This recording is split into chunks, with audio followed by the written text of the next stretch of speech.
Bem-vindo, meu aluno, minha aluna! Hoje nós vamos falar sobre equações e sistemas de equações. Vamos para essa aventura?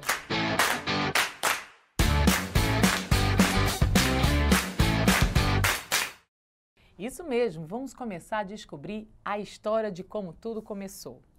Diofante, da Alexandria, é um matemático grego que viveu no século III e ele utilizou muito a álgebra para resolver os seus problemas. E para isso nós deixamos aqui uma charada para você. Na realidade, a charada é dele. Então, no final da aula, você vai ser capaz de resolver essa charada facilmente. Então, esse é o nosso desafio. Então, como é que nós vamos começar a ver as equações e os sistemas de equações? Beleza, você já sabe trabalhar com equações, que é quando a gente tem as nossas incógnitas. Vamos aqui comigo. Como é que eu posso escrever uma equação? O que eu não conheço, eu vou usar uma incógnita. Eu vou representá-la por uma letra. Geralmente, nós usamos a letra X para isso. Olha o que eu coloquei aqui para vocês identificarem o que seria o conjunto universo. Ou seja, o conjunto universo de uma equação é o resultado que esse número que eu não conheço pode assumir. Esse seria o meu conjunto universo. Vamos ver esse exemplo aqui que eu coloquei para vocês. Olha o que está escrito. Qual é o número natural? Então, preste atenção, meu universo não é qualquer conjunto, é o conjunto dos números naturais. Então, olha o que a gente vai ter. Qual é o número natural, que eu não conheço, então nós vamos chamar de x, cuja metade, nós sabemos que metade é dividir por 2. Então, cuja metade adicionada ao seu triplo, triplo quer dizer 3 vezes, é igual a 21. Então, a primeira leitura que a gente faz, a gente percebe que o que eu não conheço eu chamo de x. Metade eu já tenho que saber que é dividido por 2 e triplo quer dizer multiplicado por 3. Então, vamos fazer o que a questão manda, o comando do enunciado. Ele quer que eu faça o seguinte: qual é o número natural cuja metade adicionada ao seu triplo é igual a 21? A metade de quem que ele está se referindo? Isso mesmo, é a metade desse número. Então, eu vou pegar o número x e fazer a metade, dividir por 2. Toda vez que você for escrever uma divisão em equação, escreva em forma de fração. Adicionada. Adicionada quer dizer adição, mais o seu triplo. Então, é 3 vezes o x. Lembre-se, quando o número está do lado da letra e não tem nenhum sinal, é porque ele está tendo vezes. E ele está falando que é igual a 21. Para eu resolver essa equação, eu tenho que lembrar que eu só posso resolver quando os denominadores estiverem todos iguais, que aí eu vou aplicar um princípio chamado princípio fundamental da igualdade. O que eu faço no primeiro membro, eu tenho que fazer a mesma coisa no segundo membro, para não alterar a minha conta. Então, perceba, quando eu não tenho denominador, eu coloco o número 1 embaixo. Vou fazer o MMC e vou descobrir que o MMC vale 2. Então, vai ficar 2 no denominador do primeiro membro igual a 2 o MMC, ou seja, o denominador do segundo membro. Fiz o MMC. O MMC, vou colocar no primeiro membro o 2, que é o MMC no primeiro membro, no denominador, e no segundo membro também o denominador 2. Aí eu faço 2 dividido por 2, 1 vezes x, x. 2 dividido por 1, 2 vezes 3x, 6x. 2 dividido por 1, 2 vezes 21, 42. Pelo princípio da igualdade, como os dois membros estão divididos por 2, eu posso eliminar os denominadores. Quando a letra não tem número na frente, nós imaginamos que tem o número 1. Então, eu vou ficar com 1x mais 6x igual a 42. 7x é igual a 42. E o que está multiplicando, eu passo para o outro lado dividindo. Então, eu vou descobrir que o número que eu procuro, o número natural, é o número 6. Perfeito? Então, eu pude afirmar que o meu conjunto universo, como é o natural, eu estou tendo uma possível solução. Na realidade, eu estou tendo uma única solução, que é o número 6. Perfeito? Então, de acordo com este problema, tudo que a gente não conhece, a gente sempre vai usar uma letra para representar o desconhecido. E aí eu faço a reescrita do enunciado pelas escritas matemáticas conhecidas. Então vamos ver agora o que seria o conjunto universo para a gente. O conjunto universo é o conjunto numérico que nós vamos estar utilizando para achar essa incógnita. Eu posso trabalhar com naturais, inteiros, racionais e reais. Se por acaso eu coloco esse probleminha aqui para você, eu tenho 2x mais 1 sobre x ao quadrado menos 1 mais 4 sobre x igual a 21 sobre x mais 1.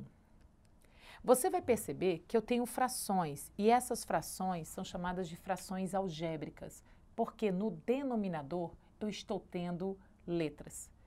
E aí eu tenho que tomar um cuidado chamado condição de existência. Quer dizer que eu não posso resolver qualquer problema logo que aparece. Eu tenho que primeiro analisar qual é a condição que ele vai fazer essa equação, nesse caso, existir. Primeira condição de existência é que o denominador de qualquer fração tem que ser diferente de zero. Então, quando eu olho x mais 1, que é o denominador do 21, tá vendo? Esse x mais 1 tem que ser um número diferente de zero. Então, eu posso afirmar que o x tem que ser diferente de menos 1. O denominador do 4 é x. Então, qual é a outra condição que eu tenho? Que o meu x tem que ser diferente de zero. Então, quer dizer que a minha incógnita, se eu resolver esse problema, se aparecer o resultado menos 1, eu não posso usar, porque não é uma solução, porque não vai existir essa fração, porque vai ter denominador zero. Por isso que a condição de existência é muito importante.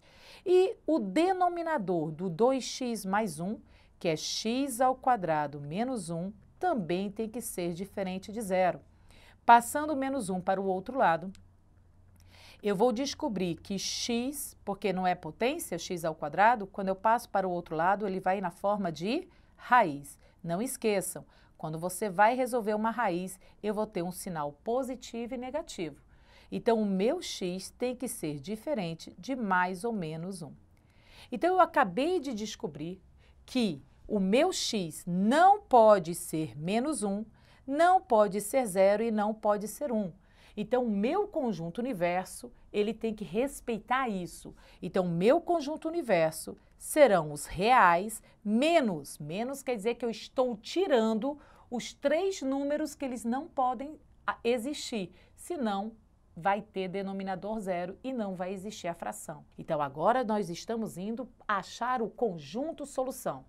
Entendeu agora o que é conjunto universo? O conjunto universo são todos os números que eu posso usar. A solução vai ser o valor da incógnita que está de acordo com o meu conjunto universo. Perfeito? Então, olha o que a gente vai ver aqui nesses 2 exemplos. Eu quero que vocês se atentem para isso, na restrição do meu universo.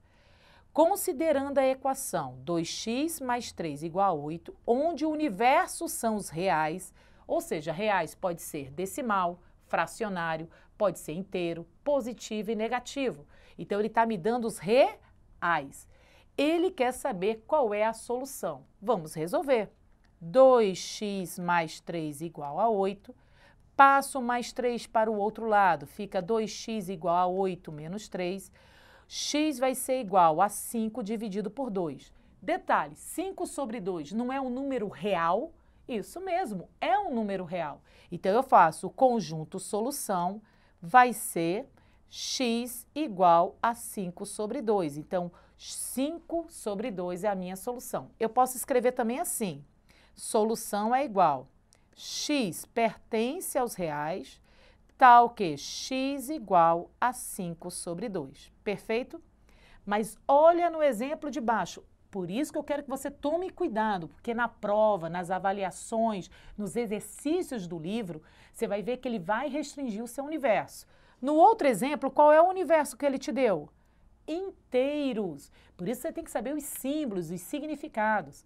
Os inteiros são números que não podem ter vírgula, não podem ter frações que não são aparentes, ou seja, não pode ter fração que a divisão vai dar um número decimal. porque 5 sobre 2 é 2,5. Então, quando eu resolvo 2x mais 3 igual a 8 e encontrei x igual a 5 sobre 2, 5 sobre 2 é um número inteiro? Não é, porque quando você divide 5 sobre 2, vai dar 2,5. Então, quer dizer que a minha solução aqui é o conjunto vazio. O conjunto vazio você pode escrever de duas formas, com a bolinha cortada, ou você pode escrever a solução com duas chaves sem nada dentro. Presta atenção, não pode ter nenhum pontinho dentro dessas chaves. Eu recomendo que você use mais essa escrita, que é a bolinha cortada, para representar o conjunto vazio. Ou seja, com esse universo inteiro, eu não tenho solução para essa equação. Por isso que toda vez que você for fazer um exercício, uma avaliação, tome cuidado com o universo. O que seria para nós equações equivalentes? Equações equivalentes quer dizer, lembra que eu falei inicialmente sobre o princípio da igualdade? O que eu faço de um lado, eu tenho que fazer a mesma coisa do outro lado para manter a equação, manter a balança? Isso são frações equivalentes. Então imagina, eu tenho x mais 3 igual a 12. Se por acaso eu somar 5 no primeiro membro, para manter a igualdade, o que eu vou ter que fazer no segundo membro? Somar também 5. Perfeito? Então, se eu somei 5 no primeiro membro, eu somei 5 no segundo membro. Então, eu fiquei x mais 8 igual a 17. X é igual a 17 menos 8. X é igual a 9. Olha que coisa interessante. Quando eu resolvo o mais 3, vou passar para o outro lado. O x também não vai continuar sendo 9? Então, equações equivalentes quer dizer que são equações que sempre vão ter soluções iguais. Então, a conta matemática que eu fizer no primeiro membro, seja uma adição, subtração, multiplicação, se eu fizer a mesma coisa no segundo membro, eu não altero o valor final da minha incógnita. Elas vão ter o mesmo valor. Por isso que são chamadas de frações equivalentes. Então, o que a gente vai ver agora é a equação do primeiro grau. Na equação do primeiro grau, nós temos uma forma geral de como escrevê-la. A gente escreve da seguinte forma: ax mais b igual a 0. Essa forma de escrita do primeiro grau, eu tenho que ter algumas restrições. Obrigatoriamente, para ser chamada equação do primeiro grau, ela tem que ter a incógnita elevada a 1. Então, este a, que é o chamado coeficiente numérico da incógnita, obrigatoriamente tem que ser diferente de 0. Aí você pergunta, por que ele tem que ser diferente de 0? Lembra sobre o conjunto universo, que eu falei que a gente tem que fazer a condição de existência? Se eu quiser achar o valor do x, eu não ia resolver essa equação, eu ia passar o b para o outro lado, ia ficar menos b, então ax igual a menos b, o a que está multiplicando eu não ia passar para o outro lado, ia ficar dividindo, e eu posso ter denominador igual a 0? Não. Por isso que essa é a condição para que exista a equação do primeiro grau. Eu tenho que ter o coeficiente numérico, ou seja, o número que fica na frente do x, diferente de 0. Quando eu faço essa escrita, menos b sobre a, é chamado de raiz da equação. Vamos ver agora um exemplo para você fixar o que eu acabei de falar. Eu tenho 2x menos 4 igual a 0. Vou resolver essa equação. 2x é igual a 4, x é 4 sobre 2, logo x é igual a 2. Olho para o meu universo. O universo é o conjunto dos reais. O número 2 não está dentro dos reais, então eu posso afirmar que a minha solução é o número 2. Perfeito? Então, toda vez que eu resolvo a equação, eu tenho que pegar a resposta da incógnita e olhar para o meu universo se ela faz parte daquele universo. Se fizer, eu tenho solução chamada raiz da equação. Então, eu vou te ensinar agora a representar um ponto nos planos cartesianos. O plano cartesiano